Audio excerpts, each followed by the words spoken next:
Winona, pirmahan mo ang demanda laban sa hampaslupang mangingisdang yan o kalimutan mong ama mo ako. Sa gitna ng rangya ng Mansyong Almeda, ang katotohanan ay pilit nilulunod ng ginto.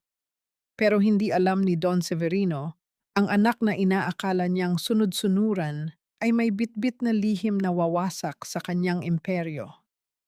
Isang inang pinatay, isang bayang ninakawan, at isang pag-ibig na bawal. Sino ang tunay na halimaw sa Batangas? Pirmahan mo na yan, Winona. Isang kumpas lang ng ballpen at tapos na ang problemang ito. Pero Papa, wala siyang kasalanan. Pagtatanggol lang ang ginawa ni Gavino sa mga mangingisda. Bakit kailangang humantong sa kulungan ang lahat? Wala akong pakialam kung sino ang tama o mali. Ang mahalaga ay ang dangal ng pamilya Almeda. Hindi tayo pwedeng mapahiya sa harap ng mga investor dahil lang sa isang hampaslupang mangingisda. Danggal? Sa sakripisyo ng buhay ng isang inosenteng tao? Hindi ko yata kayang gawin yan. Huwag kang magpanggap na banal, Winona. Dahil ang bawat sentimong ipinambibili mo ng luho mo, ang bawat diamanteng nakasabit sa leeg mo, ay galing sa kumpanyang ito. Pirmahan mo na yan o kalimutan mong ama mo ako. Tila naging yelo ang dugong nananalaytay sa mga ugat ni Winona habang nakatitig sa puting papel na nakalatag sa ibabaw ng dambuhalang mesa na gawa sa Nara. Ang bawat salita ng kanyang ama ay tila mga palasong may lason, unti-unting pinapatay ang huling hibla ng respeto na mayroon siya para rito. Nararamdaman niya ang panginginig ng kanyang mga daliri habang hawak ang gintong pluma, isang gamit na simbolo ng karangyaan. Ngunit sa sandaling ito ay tila naging isang matalim na kutsilyo na nakatutok sa kanyang sariling konsensya. Ang bawat hininga ni Winona ay mabigat, tila may malaking batong nakadagan sa kanyang dibdib. Ang silid tanggapan na puno ng mga mamahaling antigong kagamitan at mga painting na ginto ang frame ay tila unting sumisikip, naging isang marangyang kulungan na sumasakal sa kanyang kaluluwa. Ang malamig na buga ng aircon ay hindi sapat upang pawiin ang init ng hiyang nanunuot sa kanyang pisngi. Napatingin siya sa labas ng bintana kung saan tanaw ang malawak at asul na dagat ng Batangas. Ang dagat na nagbibigay ng buhay sa mga mangingisda, ngunit ngayon ay naging saksi sa isang malupit na kawalang katarungan.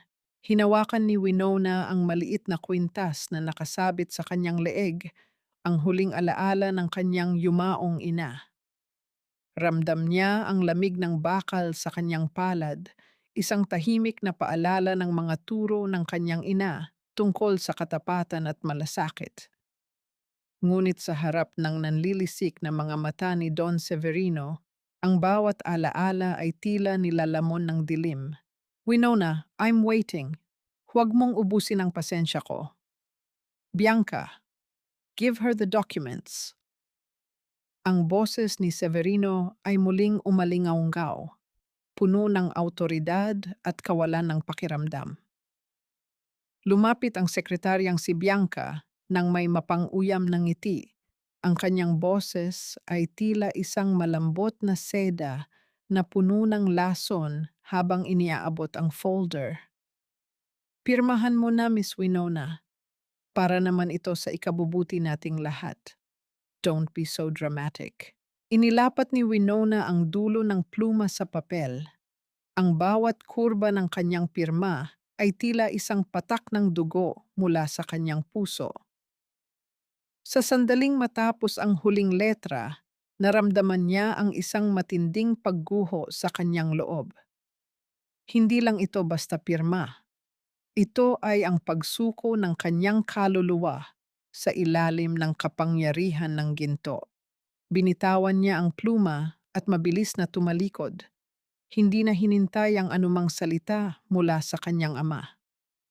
Habang naglalakad siya sa mahabang pasilyo ng mansyon, nararamdaman niya ang matitinding tingin ng mga larawan ng kanilang mga ninuno sa pader. Tila lahat sila ay humuhusga sa kanyang ginawa.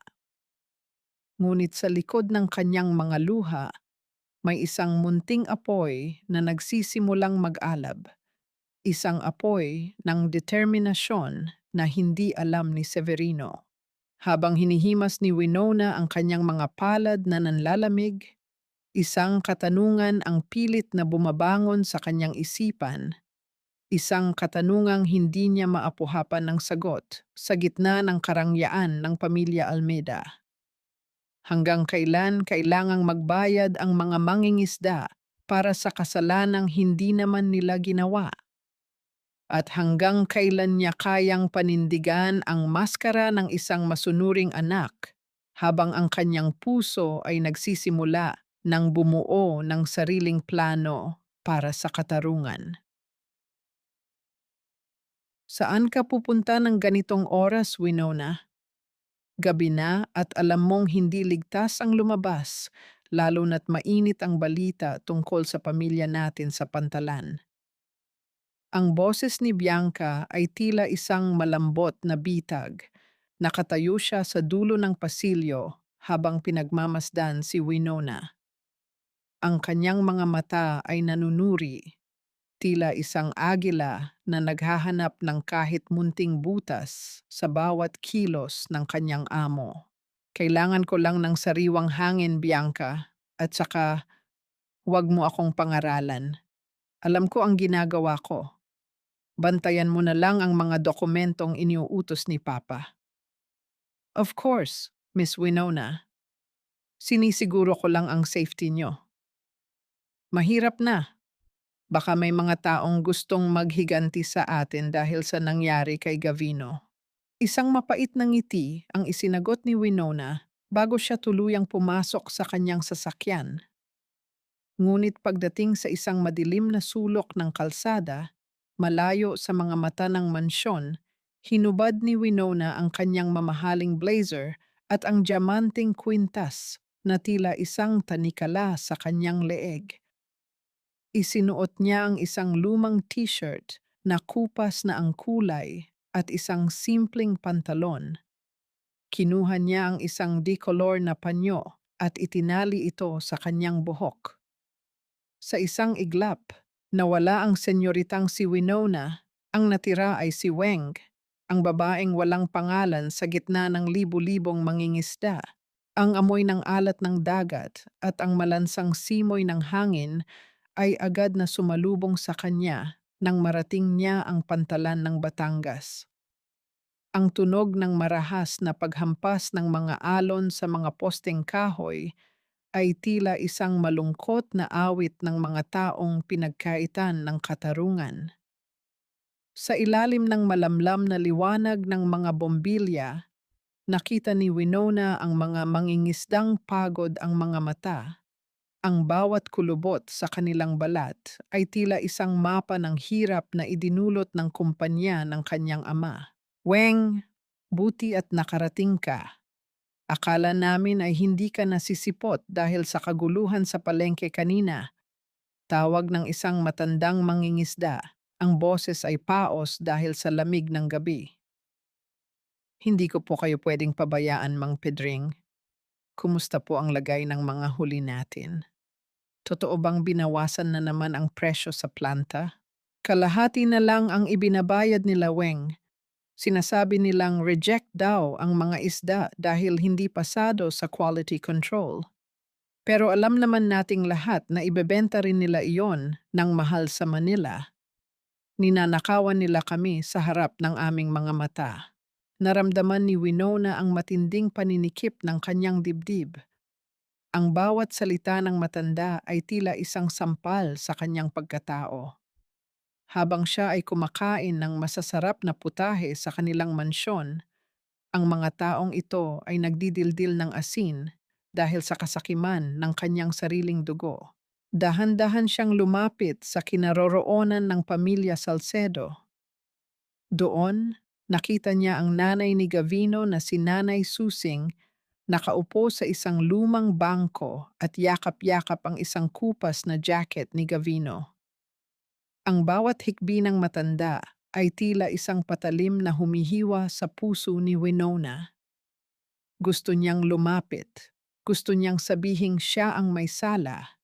Ngunit ang tanging nagawa niya ay ang dahan-dahang ilapag ang isang supot ng bigas at ilang gamot sa tabi ng matanda nang hindi nagpapakilala. Ngunit sa gitna ng kanyang pagmamasid, narinig ni Winona ang isang tunog na hindi niya inaasahan. Ang tunog ng isang mamahaling sasakyan na dahan-dahang huminto sa likuran ng palengke. Ang kislap ng mga headlight ay tumama sa kanyang kinaroroonan. Mabilis na nagtago si Winona sa likod ng mga tumpok ng malalaking basket ng isda. Mula sa kanyang pinagtataguan, nakita niya ang isang pamilyar na figura na bumababa mula sa sasakyan. Isang babaeng nakasuot ng mataas na takong na tumutunog sa matigas na semento sa bawat hakbang nito. Si Bianca. Hawak ni Bianca ang isang makapal na envelope at may kausap itong isang lalaking nakasuot ng uniforme ng planta. Ang kanilang bulungan ay tila isang lihim na lason na kumakalat sa gitna ng dilim. Siguraduhin mong mawawala ang lahat ng resibo sa cold storage bago dumating ang audit sa susunod na linggo. At tungkol kay Winona, bantayan mo siyang mabuti. May kutob si Don Severino na hindi lang hangin ang hinahanap niya sa labas. Naramdaman ni Winona ang mabilis na pintig ng kanyang puso, tila isang tambol na nagbababala ng panganib. Sa kanyang pagtatangkang mas makinig pa, hindi sinasadyang nasagi ng kanyang paa ang isang balde ng tubig na lumikha ng isang maingay na pagbagsak sa sahig. Napatigil ang bulungan ni Bianca. Ang matalas na tingin ng sekretarya ay agad na lumingon sa kinaroroonan ni Winona. "Sino ang nandyan? Lumabas ka!" Ang sigaw ni Bianca ay puno ng banta habang dahan-dahan itong lumalapit sa kanyang pinagtataguan. Nakahawak si Winona sa kanyang dibdib. Ang bawat hininga ay tila isang mitya na anumang sandali ay sasabog. Ang maskara ni Weng ay tila unti-unti nang natatanggal at sa sandaling makita siya ni Bianca sa lugar na ito, wala nang ligtas na sulok para sa kanya sa loob ng Mansyong Almeida. Weng, o baka dapat kitang tawaging Miss Winona Almeida? Nakakatawa, di ba? Akala ko nakatagpo ako ng kakampi sa hirap. Yun pala, ang kalaro ko ay ang prinsesa ng mga magnanakaw. Gavino, makinig ka muna sa akin. Hindi ko ginusto ang lahat ng ito. Nandito ako dahil gusto kong itama ang mga mali ni Papa. Itama? Sa pamamagitan ng pagsusuot ng basahang damit at pakikihalo sa amin? Para ano? Para pagtawanan ang aming kahirapan sa loob ng inyong mansyon. Ginamit mo ako, Winona. Ginamit mo ang tiwala ko para mas lalo kaming maipit. Hindi totoo yan. Kaya kita pinayagang makalaya ay dahil alam kong wala kang kasalanan. Ako ang nagbayad ng piyansa mo ng palihim. At sa tingin mo, mababayaran ng pera mo ang dangal na tinapakan ng pamilya mo? Ang bawat latay sa likod ko sa loob ng selda ay may tatak ng pangalan nyo. Huwag mo akong hawakan. Ang boses ni Gavino ay tila isang dumadagundong na kulog sa gitna ng payapang dalampasigan ng Batangas. Nakatayo siya sa harap ni Winona. Ang kanyang mga mata ay nagbabaga sa galit at pait. Tila bawat titig niya ay isang hatol ng kamatayan sa pagkakaibigang akala ni Winona ay tunay. Ang sikat ng buwan ay tumatama sa mukha ni Gavino. Naglalantad ng mga bagong pasa at sugat na nakuha nito sa loob ng kulungan. Mga sugat na tila mga uling na nagpapainit sa dibdib ni Winona sa tindi ng pagkakasala. Nanginginig ang mga labi ni Winona habang ang malamig na tubig ng dagat ay dahan-dahang humahaplos sa kanyang mga paa. Ang bawat hampas ng alon sa mga bato ay tila isang sumbat na paulit-ulit na bumubulong sa kanyang pandinig. Ang amoy ng alat at nabubulok na lumot ay tila mas lalong nagpabigat sa hanging kanyang nilalanghap. Sa kanyang kamay, mahigpit niyang hawak ang panyong itinali niya kanina sa kanyang buhok, ang huling piraso ng maskara ni Weng na ngayon ay tuluyan ng nalaglag sa buhanginan. Nararamdaman ni Winona ang unti-unting pagguho ng kanyang mundo. Ang bawat pangarap niyang makatulong ay tila naging isang malupit na biro. Inakala niyang sapat na ang malasakit. Inakala niyang kayang takpan ng isang huwad na pangalan ang dambuhalang kasalanan ng kanyang ama. Ngunit sa harap ni Gavino, ang bawat katotohanan ay naging isang matalim na bubog na humihiwa sa kanyang puso. Ang katahimikan sa pagitan nila ay tila isang malalim na bangin na hindi na kayang tawirin ng kahit anong paliwanag. Gavino, parang awa mo na, hindi ako ang kalaban mo. Bulong ni Winona, ang kanyang boses ay tila isang tuyong dahon na hinahampas ng hangin. Lahat ng may apelyidong Almeda ay kalaban ko. Dahil sa bawat subo nyo ng masasarap na pagkain, may isang pamilya ng mangingisda na nagdidildil ng asin. Ang bawat diamanteng suot mo ay galing sa pawis at dugo ng mga taong pinatay nyo sa gutom. Biglang humakbang si Gavino papalapit, sapat na upang maramdaman ni Winona ang init ng galit na nagmumula sa lalaki. Sa isang iglap, isang marahas na paglapat ng palad ni Gavino sa pisngi ni Winona ang bumasag sa ingay ng mga alon. Isang malakas na sampal na nagpatabingi sa ulo ng dalaga. Naramdaman ni Winona ang hapdi na tila isang nagbabagang bakal na dumikit sa kanyang balat. Ngunit ang mas matinding sakit ay ang pagkadurog ng kanyang huling pag-asa. Nanatiling nakayuko si Winona, ang kanyang buhok ay tumabing sa kanyang mukhang basang-basa na ng luha. Umalis ka na, Winona. Balik ka na sa tore mong ginto. Ang boses ni Gavino ay naging malamig at puno ng kasuklam-suklam. Dahil sa susunod na magkita tayo, sisiguraduhin kong wala nang matitira sa kaharian nyo. Isa kang Almeda, at kailanman hindi ka magiging isa sa amin. Naiwan si Winona na nakatayo sa madilim na dalampasigan. Ang kanyang pisngi ay nanginginig sa sakit, at ang kanyang puso ay tila isang basag na kristal na hindi na muling mabubuo. Habang pinagmamasdan niya ang papalayong anino ni Gavino, isang matinding kaba ang bumalot sa kanya. Hindi lang galit ni Gavino ang kailangan niyang harapin. Dahil sa di kalayuan, sa anino ng mga puno ng niyog, isang pares ng mga mata ang kanina pa nagmamasid sa kanila. Si Bianca na may hawak na cellphone at isang mapanirang ngiti na tila isang hatol ng kamatayan para sa lihim ng dalaga. Saan galing ang mga sugat na yan sa mukha mo, Winona? Hindi ba't sabi mo ay sariwang hangin lang ang hinahanap mo sa labas? Bianca, wala kang pakialam sa akin. Ibigay mo ang cellphone na yan kung ayaw mong mawalan ng trabaho. Trabaho? Miss Winona, baka nakakalimutan mo, ako ang mata at tenga ng iyong ama sa loob ng mansyong ito. Traitor ka. Inakala kong kaibigan kita, Bianca. Inakala kong maiintindihan mo ang hirap ng mga mangingisda. Ang hirap ay para sa mga mahihina, Winona. At ang katarungan ay para sa mga may ginto. Sa sandaling ito, ang ginto ay nasa kamay ko, hindi sa iyo.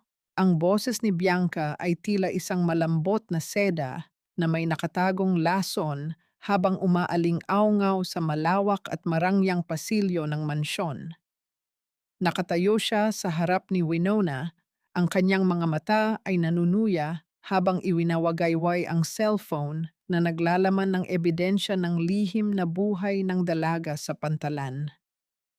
Ang bawat salita niya ay tila isang hagupit ng latigo na sumisira sa huling hibla ng tiwalang ibinigay ni Winona sa kanya sa loob ng maraming taon. Nararamdaman ni Winona ang matinding panlalamig ng kanyang mga kamay, habang ang kanyang puso ay tila isang tambol na mabilis na tumitibok sa kanyang dibdib. Ang bawat hininga niya ay mabigat, tila ang hangin sa loob ng mansyon ay naging lason na unti-unting sumasakal sa kanya. Ang diamanting kwintas na suot niya ay tila naging isang mabigat na tanikala, nagpapaalala sa kanya ng gintong kulungan na pilit niyang tinatakasan. Ang katahimikan ng gabi sa loob ng mansyon ay nabasag lamang ng mahinang tunog ng bawat hakbang ni Bianca sa matigas na marmol, tila isang hatol ng kamatayan na dahan-dahang lumalapit. Dahan-dahang lumabas si Don Severino mula sa dilim ng kanyang opisina. Ang kanyang mukha ay tila isang maskara ng yelo, walang emosyon ngunit puno ng panganib. Sa kanyang kamay ay hawak niya ang USB na kinuha ni Bianca mula sa kwarto ni Winona. Ang USB na naglalaman ng lahat ng ebidensya laban sa kanilang pamilya. Isang malaking pagkakamali ang ginawa mo, Winona.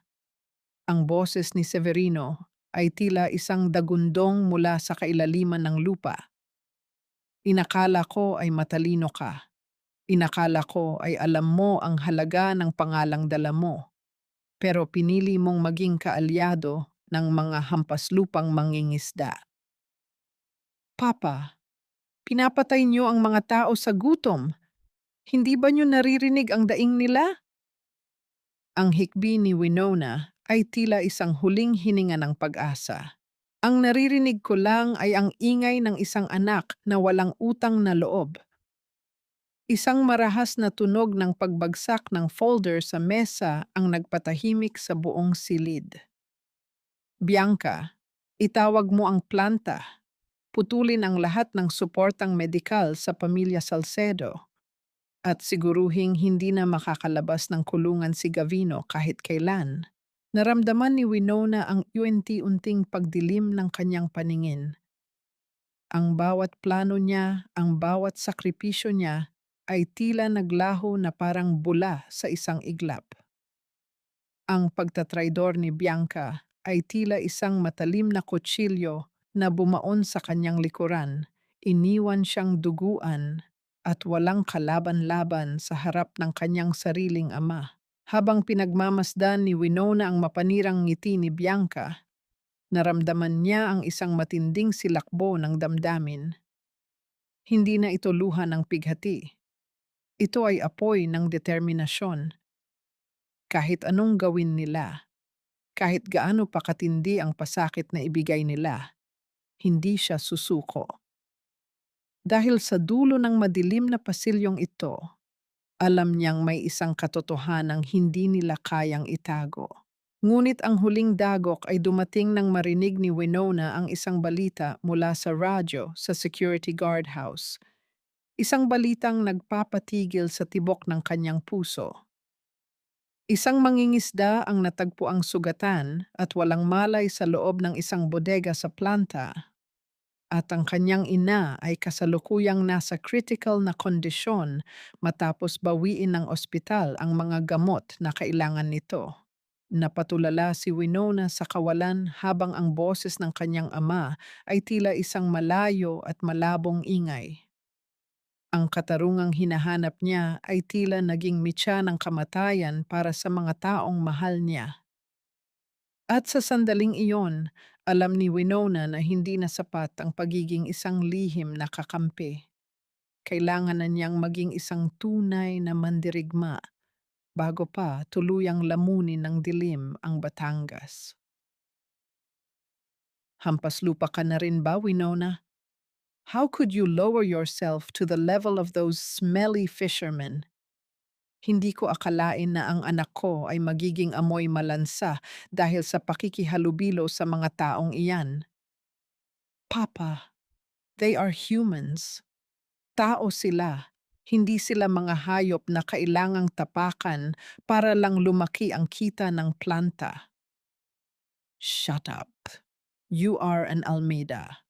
In my house, you follow my rules or you leave with nothing. Hindi mo alam kung anong hirap ang ibinigay ko para protektahan ang pangalan natin. Protection o kasakiman, Papa? Dahil sa pride nyo namamatay ang nanay ni Gavino. Bawiin nyo ang utos sa ospital, nakikiusap ako. Starting now, you are a prisoner of your own name. Bianca, take her phone and lock her in her room. Huwag niyo siyang pakakawalan hanggat hindi natatapos ang pirmahan ng bagong export deal. Ang boses ni Don Severino ay tila isang dambuhalang daluyong na humampas sa buong pagkatao ni Winona. Sa loob ng marangyang opisina, ang bawat hininga ng dalaga ay tila may kasamang bubog, mahapdi at nakakasakal. Nararamdaman niya ang matinding panginginig ng kanyang mga tuhod habang ang kanyang puso ay tila isang tambol na mabilis na tumitibok sa tindi ng galit at bighati. Ang bawat salita ng kanyang ama ay tila isang selyo na tuluyang nagsara sa pinto ng katarungan. Dahan-dahang lumapit si Bianca, ang kanyang mga mata ay nagniningning sa tagumpay habang marahas na hinahablot ang bag ni Winona. Ang bawat hakbang ng sekretarya sa matigas na marmol ay tila tunog ng isang hatol na walang habag. Sa sandaling marinig ni Winona ang marahas na pagpihit ng kandado mula sa labas ng kanyang silid, tila gumuho ang langit sa kanyang kinaroroonan. Ang dilim sa loob ng kanyang kwarto ay tila isang malalim na hukay na unti-unting lumalamon sa kanyang pag-asa. Nanatili si Winona na nakatayo sa gitna ng silid, ang kanyang mga mata ay nakatitig sa kawalan habang ang bawat hikbi ay pilit na ikinukulong sa kanyang lalamunan. Ang hapdi ng sampal ni Gavino kagabi ay hindi pa rin nawawala, tila isang permanenteng marka ng kanyang pagkakasala. Kinuha niya ang isang lumang litrato ng kanyang ina na nakatago sa ilalim ng kanyang unan, ang tanging tao na nakakaalam ng tunay na kahulugan ng malasakit. Hinaplos niya ang mukha ng ina sa litrato, ang kanyang mga daliri ay nanginginig sa gitna ng pangungulila. Ma, kailangan ko po ng lakas. Hindi ko pwedeng hayaang manalo ang dilim. Bulong niya sa hangin na tila humihingi ng tulong mula sa langit. Ngunit hindi basta-basta susuko ang isang Winona Almeida. Gamit ang isang maliit na hair clip at ang kanyang talino, pilit niyang binuksan ang bintana ng kanyang silid na nakaharap sa likurang bahagi ng mansyon. Ang bawat galaw niya ay puno ng pag-iingat, tila isang anino na dahan-dahang gumagapang sa gitna ng gabi. Nang marating niya ang hardin, mabilis siyang tumakbo patungo sa sasakyan ng kanyang Tio Tomas, ang tanging tao na inakala niyang kakampi niya sa gitna ng bagyong ito. Tio Tomas, kailangan niyo akong tulungan. Hawak ni Papa ang lahat at nasa panganib ang buhay ni Gavino. Bungad ni Winona nang makarating sa bahay ng Tio. Ang kanyang boses ay nanginginig sa pagmamadali. Nakatitig si Tomas sa kanya. Ang kanyang mukha ay puno ng huwad na awa habang iniabot ang isang baso ng tubig. Huwag kang mag-alala, Winona. Nandito ako. May hawak akong mga dokumento na pwedeng magpabagsak sa iyong ama. Pero napatigil si Winona. Ang paraan ng pagtingin ni Tomas ay tila may nakatagong patibong. Pero ano po, Tio? Ang katarungan ay may katapat na presyo, Winona. Pirmahan mo ang kasunduang ito. Isuko mo sa akin ang lahat ng iyong share sa planta at ibibigay ko sa iyo ang ebidensya para palayain si Gavino. Iyon lang ang tanging paraan para maligtas mo ang pamilya Salcedo. Tila naging yelo ang dugong nananalaytay sa mga ugat ni Winona. Ang taong inakala niyang sandigan ay isa palang buwitre na naghihintay ng kanyang pagbagsak. Ang bawat hininga ni Winona ay naging masakit. Tila ang mundo ay sadyang idinisenyo para paglaruan ang kanyang malasakit. Sa pagitan ng kanyang ama na malupit at ng kanyang tiyo na mapagsamantala, tila wala nang ligtas na sulok para sa katarungan. Ngunit bago pa man makasagot si Winona, isang malakas na tunog ng sirena ang narinig sa labas ng bahay ni Tomas. Isang tawag mula sa isang hindi kilalang numero ang pumasok sa telepono ni Tomas na naka-loudspeaker. Sir, inilipat na po ang mangingisdang si Gavino sa isang secret facility.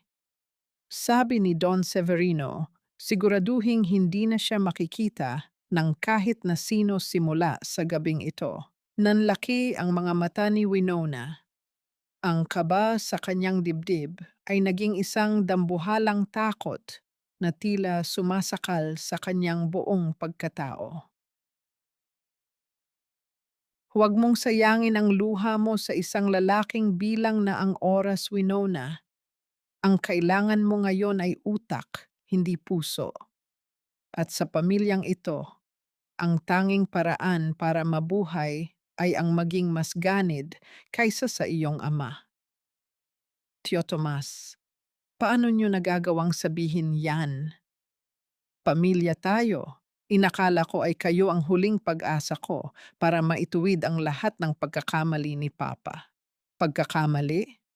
Winona, ang bawat diamanteng suot mo, ang bawat hibla ng damit mo ay galing sa pawis ng mga mangingisdang yan. Huwag kang magmalinis. At kung iniisip mong si Severino lang ang halimaw dito, nagkakamali ka. Lahat kami ay may dugo sa aming mga kamay. Anong ibig niyo pong sabihin? Anong itinatago niyo sa akin?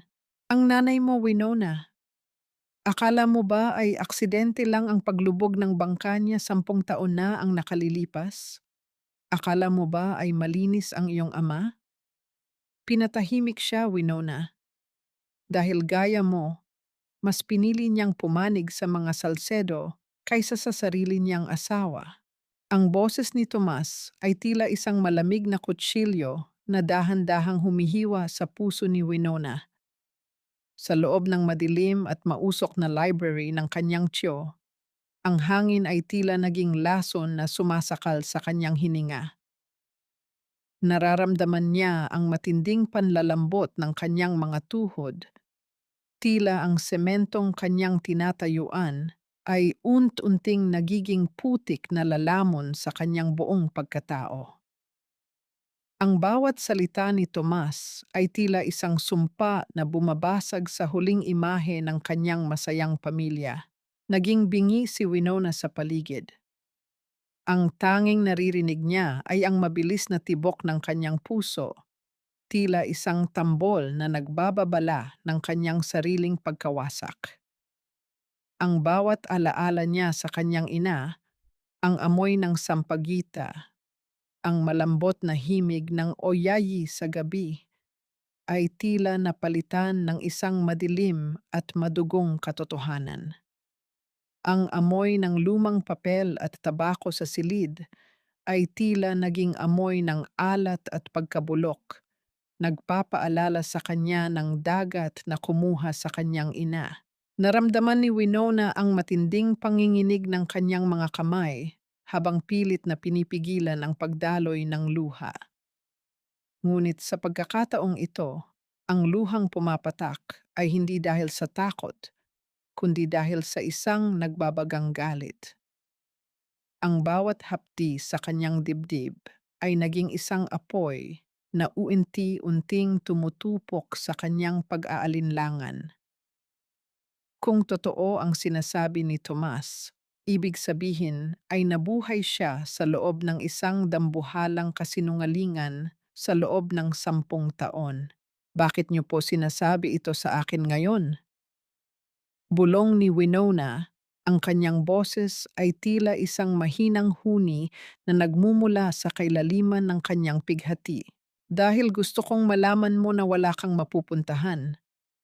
Ang boses ni Tomas ay puno ng mapagpanggap na malasakit habang dahan-dahang lumalapit. Ang iyong ama ay isang mamamatay tao. At si Gavino, isang mitya na lang ang natitira bago siya tuluyang maglaho. Ang tanging paraan para mailigtas mo ang sarili mo at ang lalaking yan ay ang ibigay sa akin ang lahat ng iyong share sa Almeida Corporation. Ako ang bahala kay Severino. Dahan-dahang napatingin si Winona sa folder na nasa ibabaw ng mesa. Sa tabi ng mga dokumento ng pagsuko ng shares, nakita niya ang isang maliit na litrato ng kanyang ina na tila nanggaling sa isang lihim na file. Doon, sa likod ng litrato, may nakasulat na maikling mensahe sa sulat kamay ng kanyang ina. Ang katarungan ay hindi nananatiling nakatago sa ilalim ng dagat. Isang matinding kuryente ang dumaan sa katawan ni Winona. Sa sandaling iyon, naintindihan niya ang lahat. Hindi siya tinutulungan ni Tomas dahil sa pagmamahal. Ginagamit siya nito para sa sarili nitong kasakiman. Ang bawat salita ng kanyang tiyo ay tila isang munting piraso ng puzzle na bumubuo sa isang dambuhalang katotohanan. Pirpirmahan ko ang lahat, dahan-dahang sabi ni Winona habang inaabot ang pluma. Ang bawat galaw niya ay puno ng pag-iingat, tila isang anino na naghahanda para sa isang huling pag-atake. Ngunit bago pa man dumait ang pluma sa papel, narinig ni Winona ang tunog ng isang sasakyan na dahan-dahang huminto sa labas. Ang kislap ng mga headlight ay tumama sa bintana, naglalantad ng anino ng isang babaeng pamilyar sa kanya. Si Bianca. Mabilis na itinago ni Winona ang isang maliit na recorder na kanina pa nakatago sa loob ng kanyang damit. Isang matinding kaba ang bumalot sa kanya nang makitang pumasok si Bianca sa silid. May hawak na isa pang folder at isang mapanirang ngiti. Miss Winona, I didn't expect to see you here. Ang boses ni Bianca ay puno ng banta. Don Severino is looking for you. At mukhang may mga dokumentong hindi mo dapat hawakan. Napatingin si Winona sa bintana. Ang gabi ay madilim at puno ng ulan, tila nakikiramay sa kanyang desperasyon. Sa bawat segundo, nararamdaman niyang unti na siyang nakokorner ng mga halimaw na nakapaligid sa kanya. Kung ang katarungan ay hindi nananatiling nakatago sa ilalim ng dagat, paano ko hahukayin ang katotohanan bago ako tuluyang lamunin ng dilim? Naiwan si Winona na nakatayo sa gitna ng dalawang trisidor. Ang kanyang puso ay tila isang basag na kristal, ngunit ang kanyang isipan ay mas matalas pa sa anumang patalim. Ang katanungang ito ay tila isang sumpa na umaalingaw-ngaw sa kanyang isipan habang ang pinto ng silid ay dahan-dahang nagsasara. Iniwan siyang mag-isa sa gitna ng mga anino ng pamilya Almeida.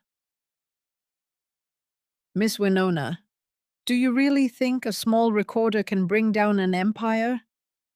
Ibigay mo sa akin yan bago ko patawagan ang papa mo at sabing ang paborito niyang anak ay nagnanakaw ng mga dokumento sa gabi. I am not going anywhere, Bianca. You and my uncle can rot in hell together. Akala niyo ba ay matatakot niyo ako? Hahayaan niyo bang mabulok ang dangal niyo para lang sa pera? Oh, Winona, don't be so dramatic. Sa pamilyang ito, ang dangal ay para lamang sa mga taong nasa kabaong na. Ibigay mo na sa kanya ang recorder o sisiguraduhin ko na hindi na makakahinga ng sariwang hangin si Gavino. Uncle Tomas, How could you? Kapatid niyo si Papa at ako ay kadugo niyo. Hahayaan niyo ba talagang saktan nila ako? In this world, Winona, blood is only thicker than water until it starts to cost too much. Choices, Winona. Give us the recorder and sign the papers, or watch Gavino die on a cold floor tonight. Ang boses ni Bianca ay tila isang matalim na aspile na itinutusok sa gitna ng dibdib ni Winona, habang ang bawat salita ni Tomas ay tila isang mabigat na pader na dahan-dahang sumasakal sa kanyang hininga. Sa loob ng madilim na library, ang tanging liwanag ay nagmumula sa isang maliit na lampara na nagbibigay ng nakakangilong anino sa mga mukha ng kanyang mga kaaway. Nararamdaman ni Winona ang panunuyo ng kanyang lalamunan, tila bawat paglunok niya ay may kasamang bubog na humahati sa kanyang lalamunan. Ang kanyang mga kamay ay nanginginig sa ilalim ng mesa, pilit na itinatago ang takot na tila isang dambuhalang alon na nais siyang lunurin. Naging bingi si Winona sa tunog ng malakas na ulan sa labas. Ang tanging naririnig niya ay ang mabilis at magulong pintig ng kanyang sariling puso, tila isang tambol na nagbababala ng isang nalalapit na pagkatalo. Ang amoy ng lumang kahoy at ang matapang na amoy ng pabango ni Bianca ay tila nagiging isang lason na sumasakal sa bawat hininga niya. Sa sandaling ito, ang bawat diamanteng suot niya ay tila naging mga matatalim na pako na bumabaon sa kanyang balat. Nagpapaalala sa kanya na ang kanyang yaman ang siyang nagpapiit sa kanya sa gitna ng mga halimaw. Naramdaman ni Winona ang matinding paghapdi ng kanyang mga mata, ngunit pinilit niyang huwag hayaang pumatak ang luha. Hindi siya pwedeng maging mahina sa harap ng mga taong ito.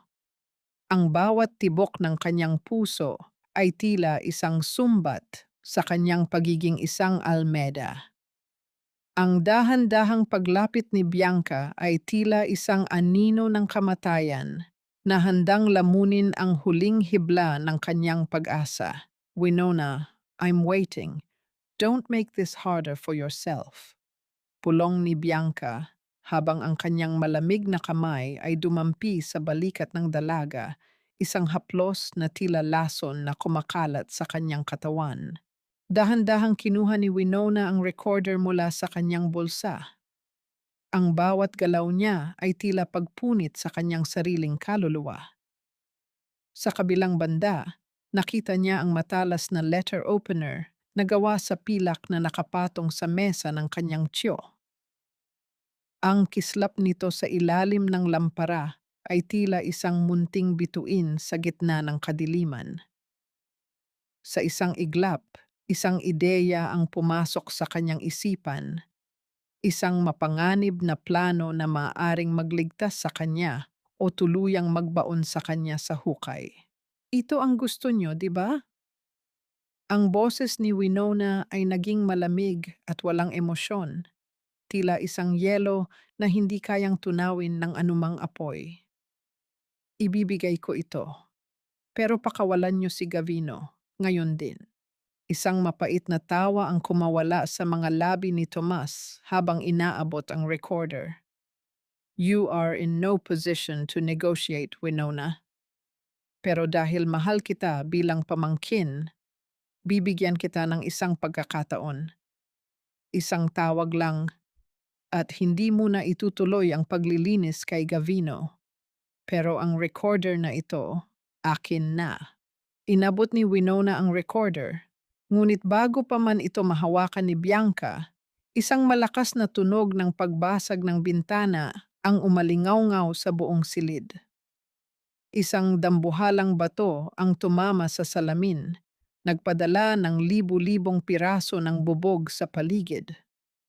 Sa gitna ng kaguluhan, mabilis na dinampot ni Winona ang letter opener at itinutok ito sa sarili niyang leeg. Humakbang kayo ng isa.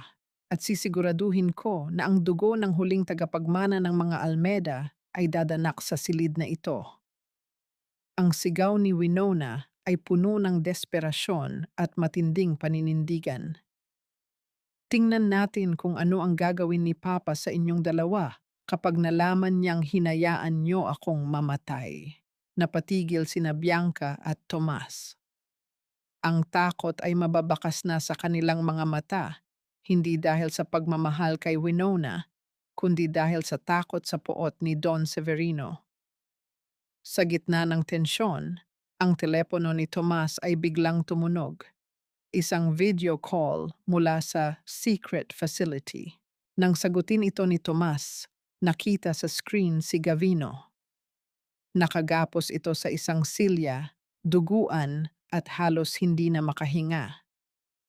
Sa likuran niya, isang lalaking nakasuot ng maskara ang may hawak na syringe, dahan-dahang inilalapit ang karayom sa braso ng mangingisda. "One more minute, Tomas." Ang boses ng lalaki sa video ay tila galing sa ilalim ng lupa. "And he will be gone forever."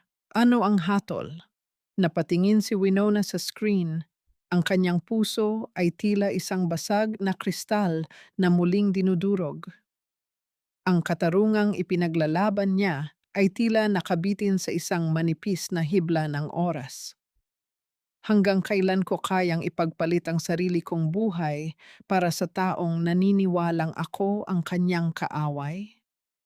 At mayroon pa bang puwang para sa kapatawaran sa gitna ng dugong nagbabadyang dumanak? Nakatayo si Winona sa gitna ng silid.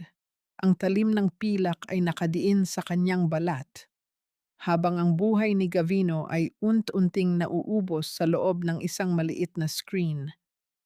Ang katanungang ito ay tila isang sumpa na bumabalot sa buong mansyon, naghihintay ng isang kasagutan na maaring magpabago sa tadhana ng Batangas. Itigil niyo ang kahibangan na ito. I-cancel mo ang utos, Tomas. Ngayon din, bago ko tuluyang ibaon ang talim na ito sa sarili kong leeg.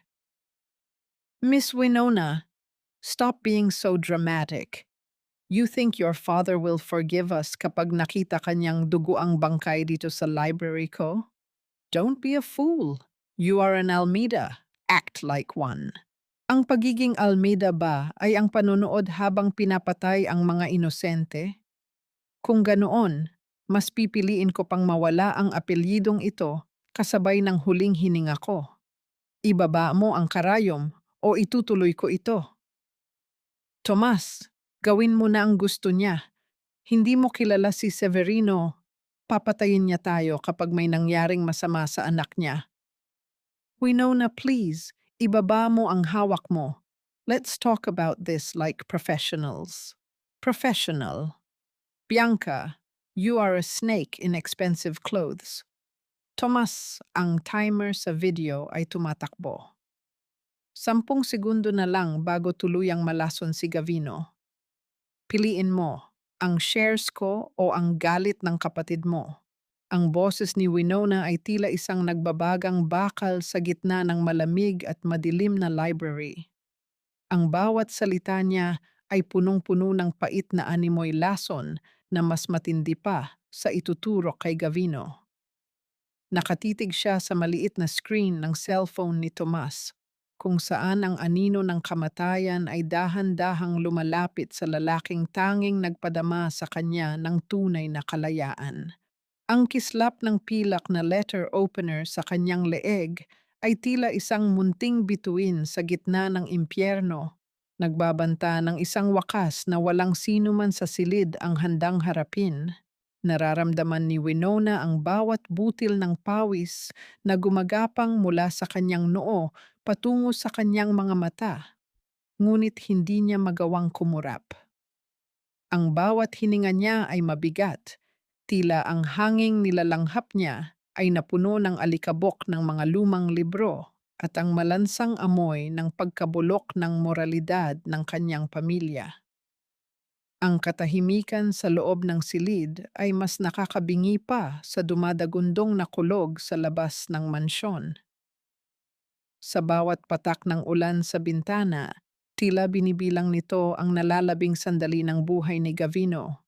Isang matinding panginginig ang bumalot sa buong katawan ni Winona nang makita ang hirap sa mukha ni Gavino sa loob ng screen. Ang bawat sugat nito ay tila isang sumbat sa kanyang pagiging isang Almeda. Ngunit sa gitna ng kanyang desperasyon, isang imahe ang biglang sumagi sa kanyang isipan, ang mukha ni Nanay Susing at ang misteryosong dokumentong iniabot nito sa kanya bago siya pumunta rito. Ang dokumentong iyon, na kasalukuyang nakatago sa loob ng kanyang sapatos, ay ang huling baraha na maaring magpabagsak sa lahat. Dahan-dahang ibinaba ni Tomas ang kanyang cellphone, ang kanyang mukha ay naging kasing puti ng papel sa tindi ng kaba. Fine, fine Winona, i-cancel ang operation, itigil ang pagtuturok, dalhin siya sa kabilang bodega at bantayan ng maigi. Are you happy now, Miss Almeida? Naramdaman ni Winona ang bahagyang pagluwag ng kanyang dibdib, ngunit hindi niya binitawan ang letter opener. Alam niyang ang bawat salita ni Tomas ay tila isang buhangin na madaling tangayin ng hangin. Huwag niyo akong gagawing tanga. Ipakita niyo sa akin na ligtas siya. At ikaw, Bianca, ilabas mo ang lahat ng records ng cold storage mula sa planta 10 taon na ang nakalilipas. Alam kong hawak mo ang duplicate files na itinago ni Mama. Napatigil si Bianca. Ang kanyang mapanirang ngiti ay biglang naglaho, napalitan ng isang matinding gulat. Paano mo nalaman ang tungkol sa files ni Senyora? Dahil ang katarungan ay hindi nananatiling nakatago sa ilalim ng dagat, Bianca. Bulong ni Winona, ang kanyang boses ay tila isang malamig na hanging galing sa kailaliman ng pighati.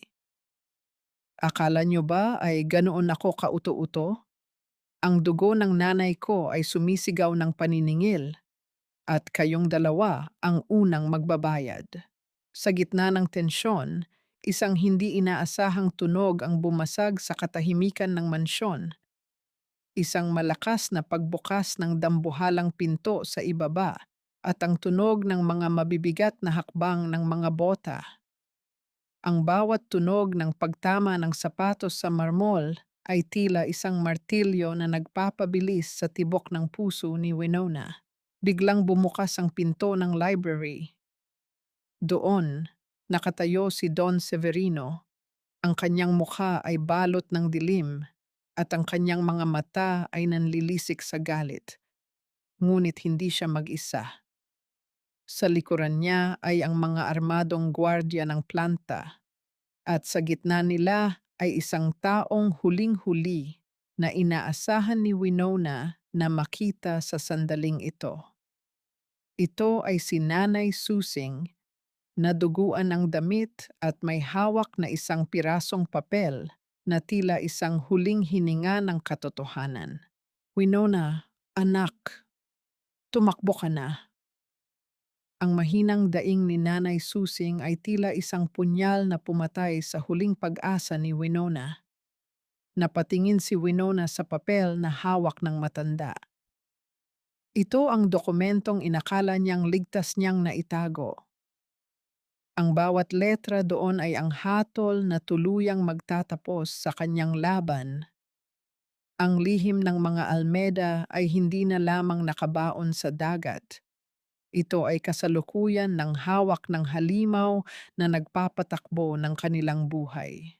Paano ko ililigtas ang lahat kung ang bawat hakbang ko ay tila isang bitag na ako mismo ang gumawa? At ano ang nakasulat sa papel na tila naging mitya ng kamatayan para sa huling saksi ng aming nakaraan?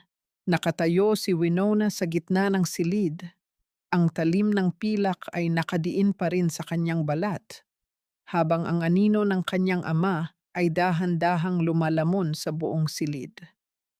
Ang katanungang ito ay tila isang sumpa na bumabalot sa bawat sulok ng mansyon, naghihintay ng isang himala sa gitna ng dugong nagbabadyang dumanak. Sabi yung timig, "Bitawan mo ang patalim na iyan, Winona. Huwag mong dungisan ang sahig ng library ng tiyo mo ng madumi mong dugo.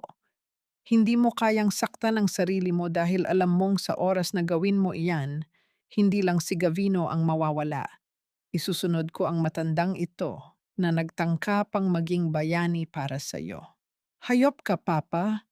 Iyan ang katotohanang pumatay kay Mama, di ba? Ang papel na hawak mo. Iyan ang ebidensya na nilason niyo ang dagat at ang mga mangingisda para lang sa tubo ng planta. Pinatahimik mo si Mama dahil mas mahal mo ang pera kaysa sa amin. Ang katotohanan ay para lamang sa mga taong kayang panindigan ito. At ikaw, Winona, wala kang kapangyarihan. Bianca, kunin mo ang letter opener sa kanya. Tomas, ihanda ang sasakyan. Dadalhin natin ang aking mahal na anak sa Grand Export Gala.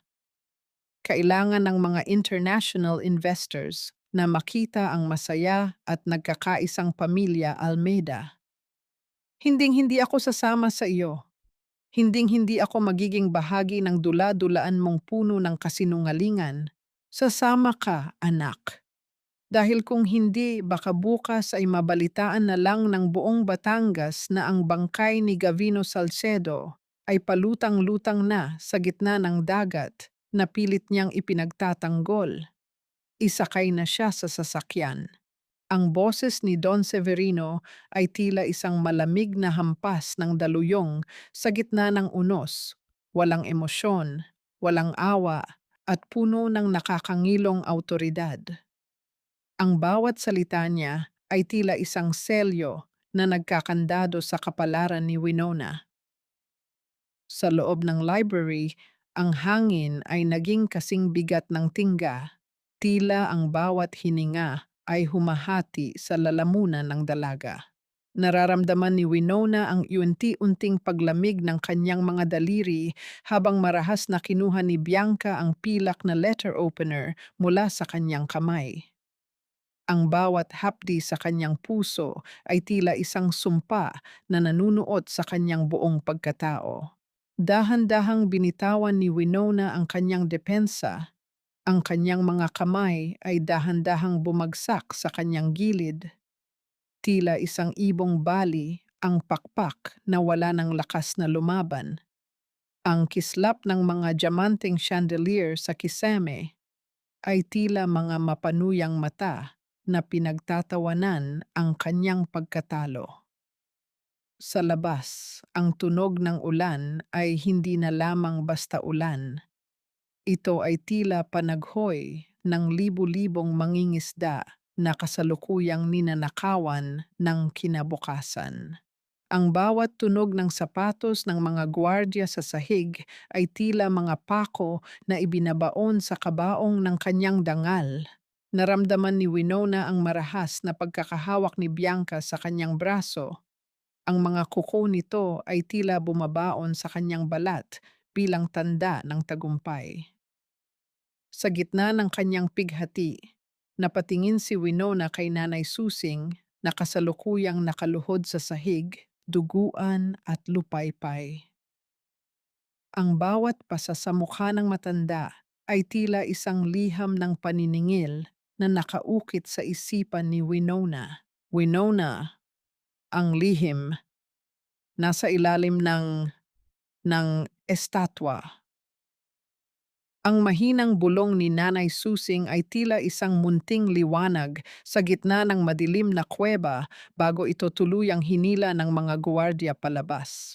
Isang matinding kuryente ang dumaan sa katawan ni Winona.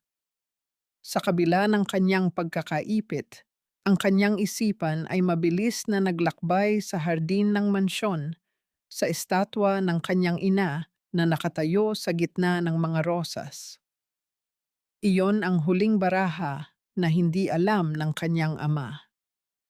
Ang bawat hakbang niya patungo sa sasakyan ay tila paglalakad sa ibabaw ng nagbabagang uling, ngunit sa loob ng kanyang dibdib, ang apoy ng determinasyon ay muling nag-alab, mas matindi kaysa sa galit ni Severino. Nang marating nila ang Manila Hotel para sa Grand Export Gala, ang kapaligiran ay tila isang paraiso na binuo sa kasinungalingan. Ang kislap ng mga mamahaling gown, ang amoy ng imported na wine, at ang plastic ng ngiti ng mga elitista ay tila isang malaking insulto sa bawat mangingisdang nagdidildil ng asin sa Batangas. Inayusan si Winona, pinalot ng pinakamahal na sutla, at pinahiran ng kolorete ang kanyang namumutlang mukha upang itago ang bawat bakas ng kanyang pagdurusa. Smile, Winona. The world is watching.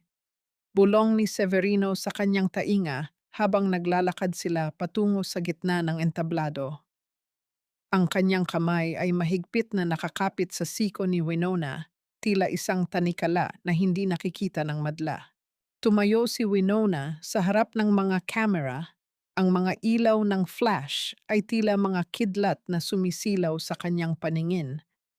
Sa kanyang harap ay ang mga makapangyarihang tao sa industriya ng high san, handang pumirma sa kontratang tuluyang magbabaon sa mga salsedo sa hirap.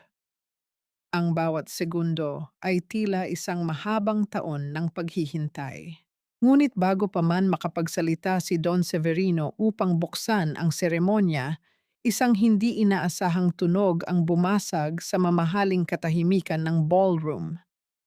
Isang marahas na pagbukas ng pinto at ang pagpasok ng isang grupo ng mga taong nakasuot ng simpleng damit mangingisda. Pinangungunahan ni Gavino na bagaman sugatan ay nakatayo ng matuwid. At sa kanyang kamay, hawak niya ang isang projector remote na konektado sa malaking screen ng ballroom. Sino ang nagbigay kay Gavino ng lakas na makatakas? At anong katotohanan ang nakatakdang ilantad sa gitna ng pinakaimportanteng gabi ng mga Almeda?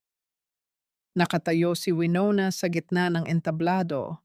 Ang kanyang puso ay tila isang tambol na mabilis na tumitibok, habang ang bawat mata sa ballroom ay nakatuon sa nagbabadyang gulo. Ang katanungang ito ay tila isang hatol na bumabalot sa bawat sulok ng hotel, naghihintay ng isang pagsabog na tuluyang wawasak sa maskara ng ginto. Security! Ilabas ang mga taong iyan. This is a private event at hindi namin kailangan ng mga abala sa gitna ng mahalagang gabing ito. Don't let them ruin the image of Almeida Corp. Hindi na kami aalis, Severino. Ngayon, sa harap ng mga dayuhang kapartner nyo at sa harap ng lahat ng kamera na ito, maririnig ng buong mundo ang baho ng pamilya nyo na animoy malansang isda na pilit ninyong itinatago sa loob ng mga gintong lata. Anong karapatan mong magsalita ng ganyan, Gavino? Isang mangingisda ka lang. Winona, anak, lumapit ka rito. Sabihin mo sa kanila na nagkakamali ang lalaking ito. Tell them this is just a misunderstanding. Hindi po sila nagkakamali, Papa. Ang nagkamali po rito ay kayo at ako dahil hinayaan kong maging bulag ang puso ko sa loob ng mahabang panahon. Pero ngayon, tapos na ang dula-dulaan. Tapos na ang pananakot nyo. Winona, don't you dare! Isang salita mo pa at sisiguraduhin kong wala ka nang babalikang pamilya. Bianca, Tomas, do something. Ang boses ni Don Severino ay tila isang basag na kampana, umaalingaw-ngaw sa engranding ballroom ng hotel habang ang bawat panauhin ay napatigil sa pagkain at pakikipag-usap. Ang kislap ng mga kristal na chandelier ay tila naging malamig na saksi sa pagguho ng isang imperyo. Nararamdaman ni Winona ang matinding panginginig ng kanyang mga kamay, ngunit sa pagkakataong ito, hindi ito dahil sa takot. Ito ay ang panginginig ng isang pusong sa wakas ay nakahanap ng lakas upang sumabog at maglabas ng katotohanang matagal ng sumasakal sa kanyang hininga. Binalot ng nakakabinging katahimikan ang buong silid nang dahan-dahang humakbang si Winona patungo sa gitna ng entablado. Ang bawat tunog ng kanyang mamahaling takong sa matigas na sahig ay tila tunog ng isang martilyo na nagpapako sa kabaong ng dangal ng pamilya Almeda. Ang amoy ng mga sariwang bulaklak at mamahaling wine sa ballroom ay tila napalitan ng amoy ng alat at pawis ng mga mangingisda, ang amoy ng katotohanang pilit nilang itinatago. Tumingin si Winona kay Gavino at sa isang sandali, nagtagpo ang kanilang mga mata. Ang galit ay napalitan ng isang tahimik na pangako ng pag-asa. Inilabas ni Gavino ang isang makapal na envelope at ang isang maliit na digital drive na nakuha niya sa ilalim ng estatwa ni Senyora Almeda, ang lugar na itinuro ni Nanay Susing. Sa isang kumpas ng kamay ni Winona, ang malaking screen sa likuran ng entablado ay muling nagliwanag. Ngunit hindi ang mga video ng bagong factory ang lumabas. Doon, sa harap ng mga international investors at ng buong media, ay ipinakita ang mga lihim na ledger ng planta, ang mga patunay ng bilyon-bilyong pisong pagnanakaw sa mga benepisyo ng mga mangingisda, at ang mga ulat tungkol sa paglalason sa mga katubigan ng Batangas upang mapabilis ang produksyon. Ngunit ang pinakamasakit sa lahat ay ang audio recording na sumunod. Ang boses ni Bianca at Tomas ay malinaw na umalingaw-ngaw. Pinag-uusapan ang tungkol sa paglilinis sa bawat saksi na nakakaalam tungkol sa pagkamatay ng ina ni Winona 10 taon na ang nakalilipas. Ang mukha ni Bianca ay naging kasing puti ng papel habang si Tomas ay pilit na nagtatago sa likod ng mga gwardiya, tila mga daga na nakulong sa loob ng isang maliwanag na silid. "This is all fake! Sinisiraan niyo lang kami!" Ang sigaw ni Tomas ay tila isang desperadong daing ng isang taong nalulunod. "Hindi ito fake, Tio Tomas." Ang boses ni Winona ay tila isang malamig na hanging galing sa kailaliman ng dagat. Dahil ang bawat salitang naririnig nyo ay galing sa sarili ninyong bibig. Ang dangal ng mga Almeda ay matagal nang nabulok. At ngayon, ang dagat na pinagnakawan nyo ang siyang maglalabas ng inyong huling hatol. Nagsimulang magkagulo sa loob ng ballroom. Ang mga investor ay mabilis na tumayo at lumabas. Tila ayaw madumihan ang kanilang mga kamay sa kumunoy ng iskandalo ng mga Almeda. Ang mga reporter ay nagsimulang mag-unahan sa pagkuha ng mga litrato ng naglulupaypay na si Don Severino. Sa gitna ng kaguluhan, dahan-dahang lumapit si Severino kay Winona. Ang kanyang mukha ay puno ng matinding poot na tila anumang sandali ay sasabog na ito sa galit. "Isinusumpa kita, Winona. Mula sa araw na ito wala ka ng tatay. Wala ka ng pangalan. Isinasantabi kita bilang isang Almeda. Mamamatay kang mahirap at punong-puno ng kahihiyan." Ang sigaw ni Severino ay tila isang sumpa na bumasag sa huling hibla ng koneksyon ng mag-ama. Nanatiling nakatayo si Winona, hindi natinag, habang ang mga luha ay dahan-dahang dumadaloy sa kanyang pisngi. Hindi ito luha ng panghihinayang, kundi luha ng paglaya. "Maari niyo pong bawiin ang pangalan ko, Papa, pero hindi niyo na kayang bawiin ang katotohanan. At mas pipiliin ko pang maging isang mahirap na may malinis na konsensya kaysa maging isang Almeda na ang tanging yaman ay ang mga bangkay ng nakaraan." Habang dahan-dahang ipinoposas ng mga awtoridad sina Severino, Tomas at Bianca, nararamdaman ni Winona ang matinding pagod na tila animoy pasan niya ang buong karagatan. Sa labas ng hotel, ang mga asul at pulang ilaw ng mga sasakyan ng pulis ay tila mga panibagong bituin na nagbibigay ng liwanag sa madilim na gabi ng Manila. Tapos na ang dula-dulaan ng ginto, pero ano ang matitira sa akin ngayong tuluyan na akong tinalikuran ng kaisa-isa kong pamilya? At handa na nga ba akong harapin ang galit ng isang mundo na hindi marunong magpatawad sa mga taong sumisira sa sarili nilang dugo? Nakatayo si Winona sa harap ng hotel. Ang kanyang marangyang gown ay tila naging isang mabigat na pasanin, habang si Gavino ay dahan-dahang lumalapit sa kanya. Pitpit ang isang panibagong bukas na puno ng mga alon ng kawalang katiyakan. Jack Sam Sado. Winona, wala ka ng ginto, wala ka ng pangalan. Mas pinili mo ang putik kaysa sa sarili mong dugo.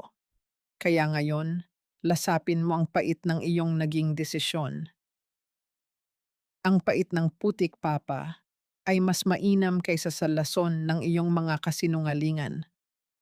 Maaring wala na akong ginto sa aking leeg, pero sa wakas, malaya na akong huminga nang hindi kinakapos ang aking konsensya. Kalayaan? Tingnan natin kung gaano katagal bago ka bumalik sa akin habang nagmamakaawa dahil sa gutom. Isang Almeda ka, Winona. Hindi ka mabubuhay sa mundong walang kuryente at amoy malansa. Mabubuhay ako, Papa.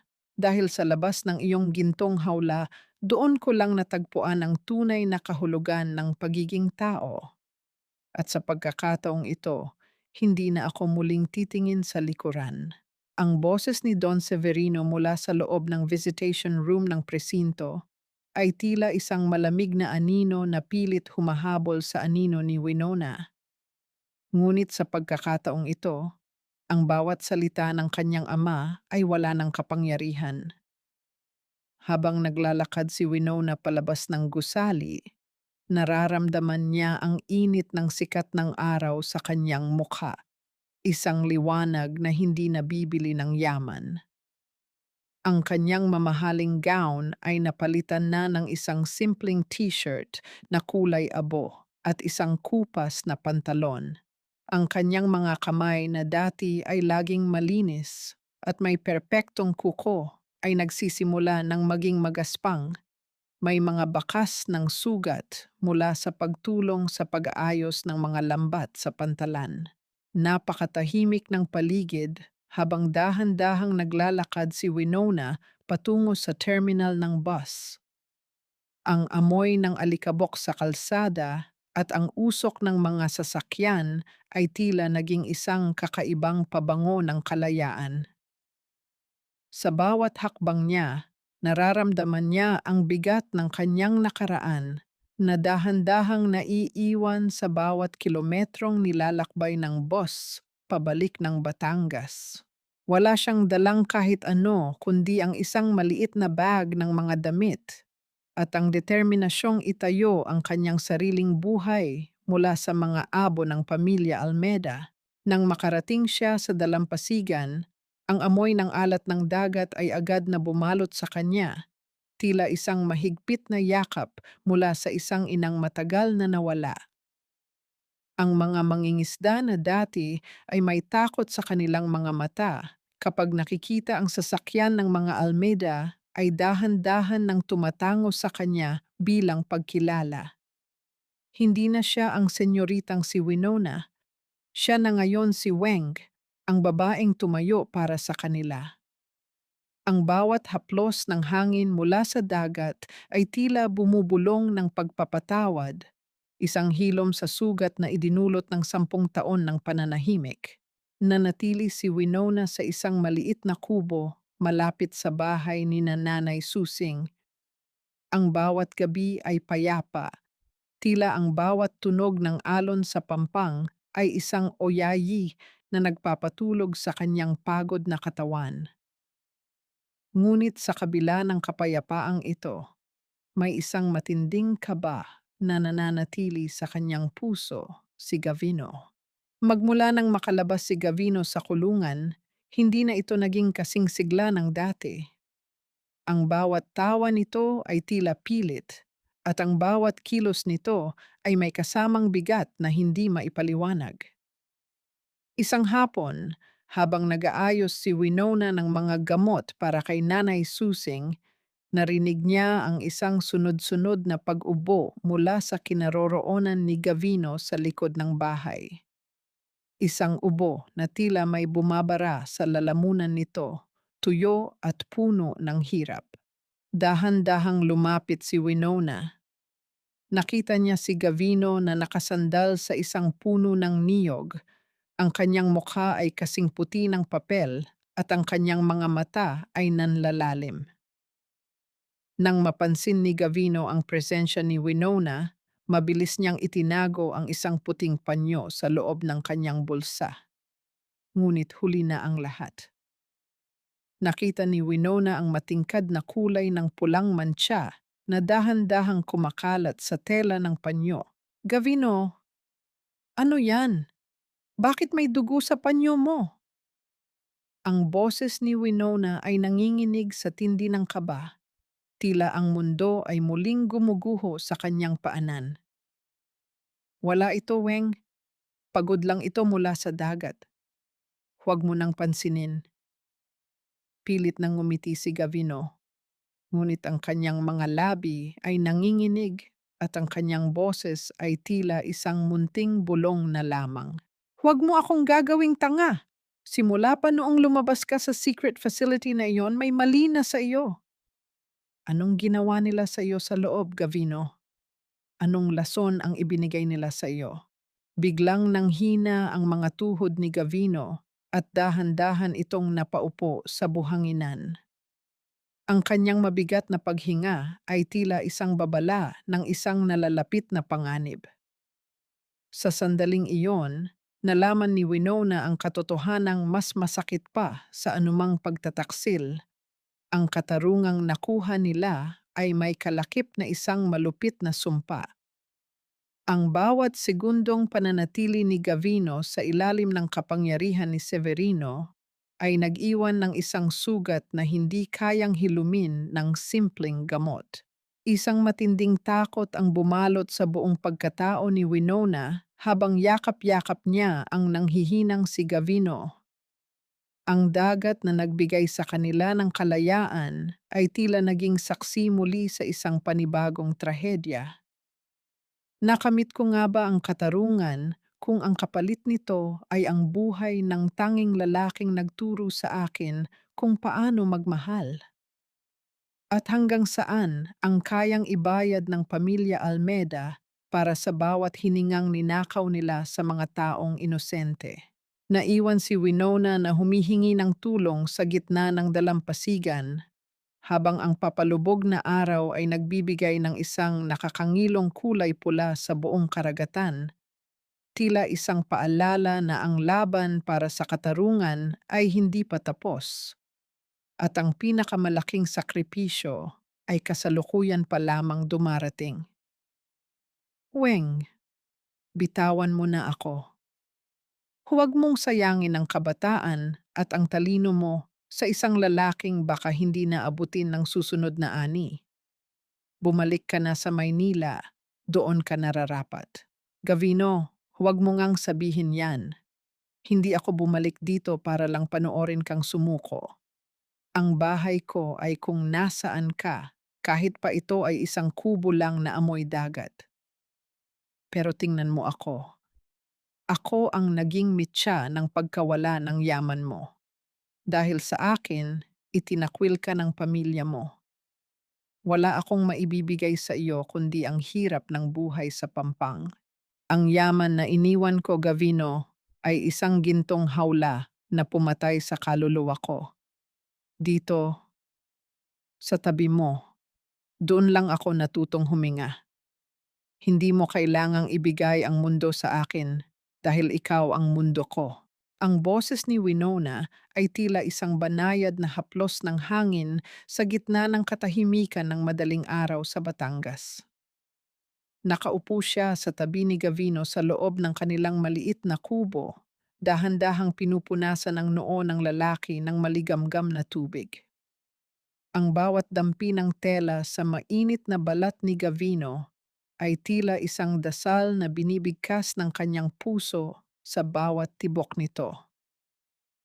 Ang amoy ng alat ng dagat ay humahalo sa amoy ng mga halamang gamot na kasalukuyang pinapakuluan ni Nanay Susing sa labas.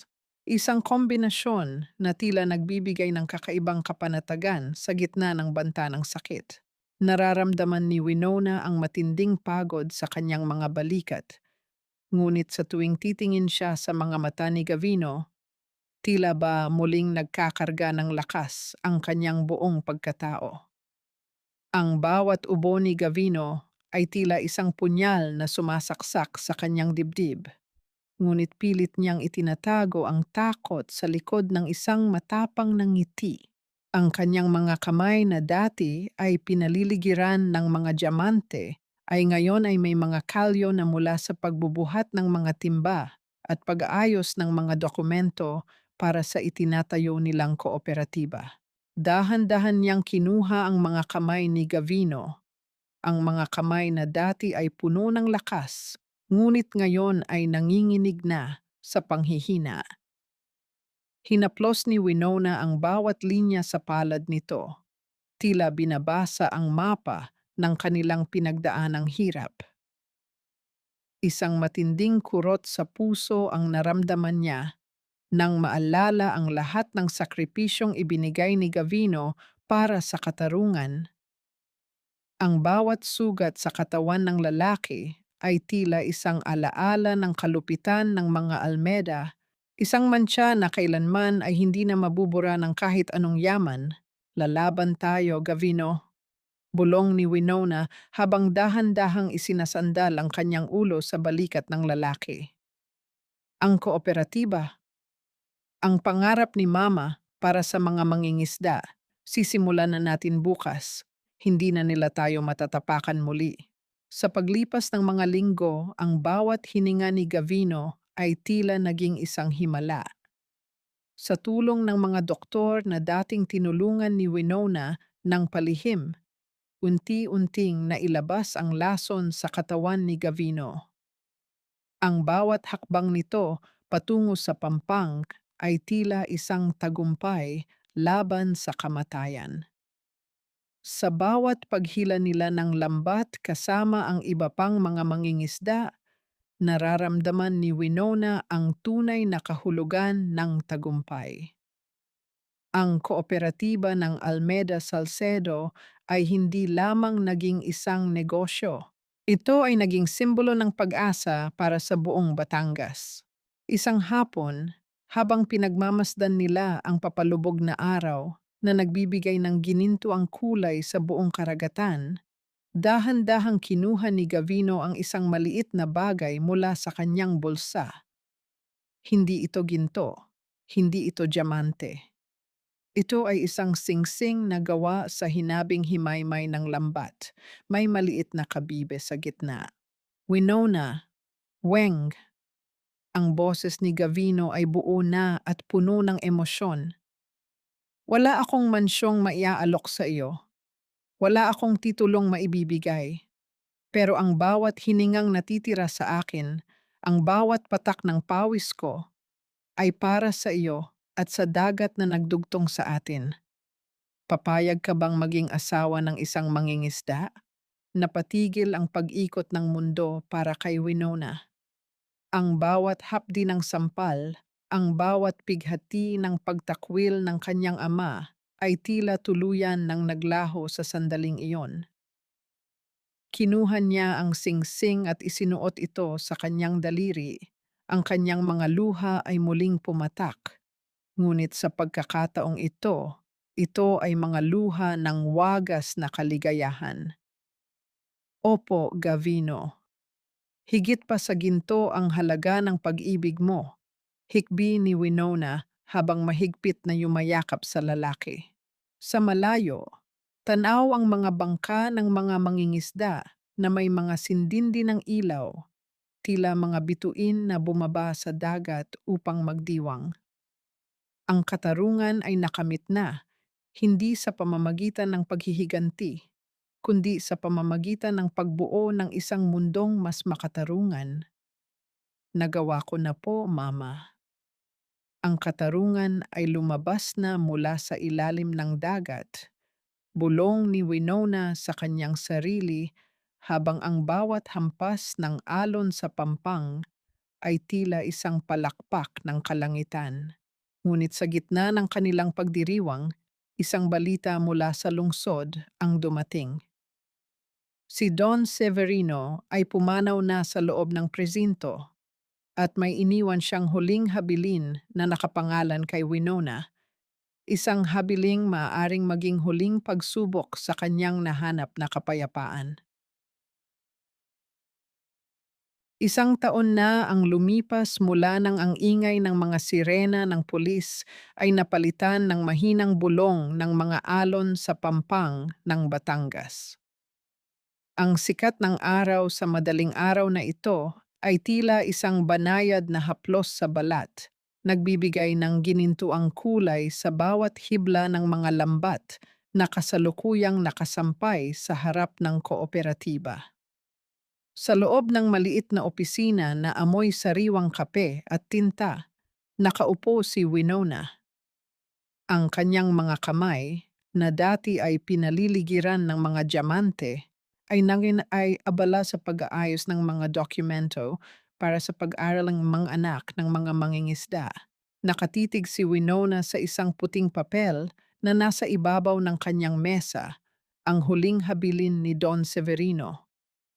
Sa sulat na iyon, hindi kayamanan ang iniwan ng kanyang ama, kundi isang pag-amin. Inamin ni Severino na ang bawat pagkakamali niya ay bunga ng takot na maging mahirap muli, isang takot na naging lason sa kanyang puso. Inilipat ni Severino ang lahat ng kanyang natitirang ari-arian hindi sa pangalan ni Winona, kundi sa pundasyong itinatag ng kanyang yumaong asawa para sa mga mangingisda. Ito ang kanyang huling paraan ng paghingi ng tawad, isang tahimik na pagluhod sa harap ng katarungang matagal niyang tinakasan. Naramdaman ni Winona ang isang matinding kapanatagan sa kanyang dibdib. Ang pagpapatawad ay hindi dumating ng mabilis. Ito ay tila isang sugat na dahan-dahang naghilom sa bawat araw na nakikita niyang masaya si Nanay Susing at ang iba pang mga pamilya sa nayon. Napatawad na niya ang kanyang ama, hindi dahil karapat-dapat ito sa kapatawaran, kundi dahil ayaw na niyang bitbitin ang bigat ng puot sa kanyang paglalakbay. Ang bawat hapdi ng nakaraan ay naging isang mahalagang bahagi na lamang ng kanyang kasaysayan, isang peklat na nagpapaalala sa kanya na siya ay nagtagumpay. Weng, tapos na ang mga papeles. Oras na para sa ating unang pag-aani. Ang boses ni Gavino ay tila isang mainit na musika na bumasag sa katahimikan ng opisina. Dahan-dahang tumayo si Winona at sinalubong ang kanyang asawa. Nakatayo si Gavino sa pintuan, suot ang kanyang simpleng kamiseta at ang singsing na gawa sa lambat na kailanman ay hindi inalis ni Winona sa kanyang daliri. Ang kislap ng mga mata ni Gavino ay tila mga bituin na nagbibigay ng liwanag sa madilim na gabi ng kanyang buhay. Sa sandaling ito, naramdaman ni Winona na ang lahat ng kanyang isinakripisyo, ang yaman, ang titulo, ang marangyang buhay, ay maliliit na bagay lamang kumpara sa kapayapaang kasalukuyan niyang hawak. Naglakad silang magkahawak kamay patungo sa dalampasigan. Doon, nakita ni Winona ang mga mangingisda na sabay-sabay na hinihila ang mga lambat. Ang kanilang mga tinig ay nagkakaisa sa isang masayang awit ng paggawa. Wala ng takot, wala ng banta ng pag-uusig. Ang kooperatiba ng Almeida Salcedo ay naging isang buhay na patunay na ang katarungan ay hindi nananatiling nakatago sa ilalim ng dagat. Ito ay umaangat at nagliliwanag para sa mga taong may lakas ng loob na hanapin ito. Sapat na po ito, Mama. Bulong ni Winona sa hangin habang hinahaplos ang kanyang kwintas. Nahanap ko na ang aking tahanan. Ang kwentong ito ay nagiiwan ng isang malalim na bakas sa puso ng bawat tagapakinig. Ang buhay ay hindi sinusukat sa dami ng gintong ating pag-aari, kundi sa linis ng ating konsensya at sa lalim ng ating pagmamahal sa kapwa. Ang tunay na katarungan ay hindi natatagpuan sa paghihiganti, kundi sa kakayahang bumangon at bumuo ng isang bagong bukas mula sa mga abo ng nakaraan. Ang bawat alon sa dagat ay paalala na kahit gaano katindi ang bagyo, palaging may darating na bukang liwayway para sa mga taong marunong maghintay at manindigan para sa katotohanan. Tapos na ang laban ng ginto at alat. Ang natira ay ang tamis ng isang pusong malaya.